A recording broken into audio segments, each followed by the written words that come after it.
Well, we know classification is the name of the game here for us when it comes to non-for-profit questions. We're going to be classifying between many different accounts and different restrictions levels.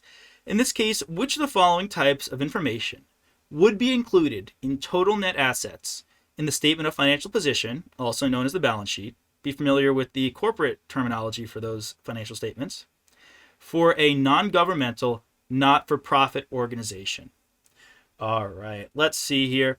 Well, you could go about this by memorizing. You could kind of think about what we've seen in our lecture here. So, unrestricted net assets, restricted, and total current assets. Is that our answer? Give you a second to think about that.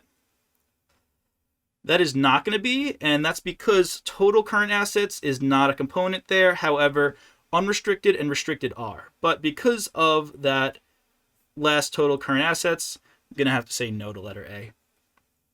Next, total current net assets and total other assets.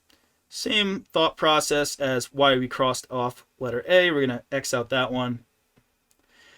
Next up, unrestricted net assets, temporarily restricted net assets, and permanently restricted net assets. Well, that sounds a little more on par with what we're looking for. However, let's keep reading. Total current assets and restricted assets. Going to cross that off. So yeah, take a look at the actual financials, examples of the financials, as well as what are our questions usually asking us about. That's another way to think about it.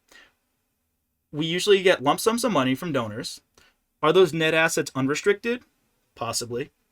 Are they temporarily restricted because of some stipulation? Sure, possibly. And then permanently restricted. Are we never able to spend those, but maybe we're able to spend any earnings we get on that principal? Yeah, those are examples that we've seen. Those are all of what we've covered in the lectures. Those would be our final answers there. Next up, a statement of financial position for a non-governmental, not-for-profit organization reports amounts for which of the following classes of net assets? Let's think about this. Conditionally restricted. Is that something that we have seen? So not something we've seen. That's trying to get you to think of temporarily restricted.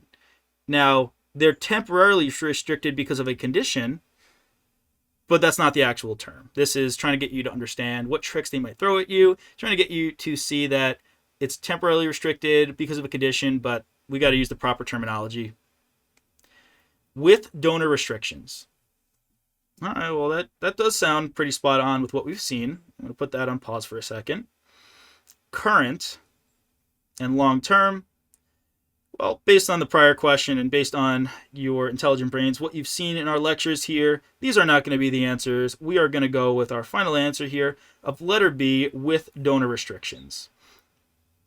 Awesome. Thank you all for joining in for some questions. Hope you all enjoyed, and I will see you in the next lesson.